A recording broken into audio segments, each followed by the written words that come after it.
Hi అండి. నేను last year thanks giving కి ఈ చిన్ని క్యూట్ 3/4 ఇన్స్టాపాట్ అయితే తీసుకున్నానండి. నాకైతే చాలా నచ్చింది. బాగా చిన్నగా ఉంది, చాలా క్యూట్ గా ఉంది. నార్మల్ గా దీని ప్రైస్ అమెజాన్ లో $79 పడుతుందండి. బట్ కానీ నేను థ్యాంక్స్ గివింగ్ కి తీసుకున్నా కాబట్టి నాకు $45 కే పడిందండి. నేను ఒక 1 year నుండి చూస్తున్నాను దీని ప్రైస్ తగ్గుతుందేమోననేసి. బట్ కానీ లాస్ట్ ఇయర్ థ్యాంక్స్ గివింగ్ కి చూస్తే నాకు $45 కే వచ్చిందండి. సో నేను చూసిన వెంటనే ఆర్డర్ చేసేసాను.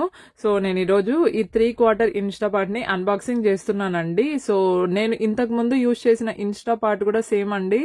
దాంట్లో మనము సార్ట్ చేసుకోవచ్చు, స్లో కుకింగ్ చేసుకోవచ్చు, యోగర్ట్ చేసుకోవచ్చు, అండ్ మనము ఇంకా వెజిటేబుల్స్ ని బాయిల్ చేసుకోవచ్చు. ఇలాగా మనకి ఇన్స్టాపాట్ చాలా బాగా యూజ్ అవుతుందండి. సో నేను అందుకనేసి నా దగ్గర ఆల్రెడీ 6/4 ఇన్స్టాపాట్ ఉందండి. సో అందుకనేసి నేను 3/4 తీసుకున్నానండి. పాత మోడల్ కి ఈ మోడల్ కి ఒక 2 చేంజెస్ అయితే ఉన్నాయండి. ఇంకా రిమైనింగ్ అంతా సేమే ఉన్నాయి. సో మనము రెగ్యులర్ గా ప్రెషర్ కుక్కర్స్ వాడతాం కదండి. సో మనం వాడే ప్రెషర్ కుక్కర్స్ తో పాటు ఒక ఇన్స్టాపాట్ కూడా ఉంటే చాలా యూస్ఫుల్ గా ఉంటుందండి. నేనైతే ఈ ఇన్స్టాపాట్ కొనుక్కున్నాక ఇంతకు ముందు 6/4ది. సో నేను బిర్యానీస్, మటన్ కర్రీ అన్ని కూడా నేను ఇన్స్టాపాట్ లోనే చేస్తానండి.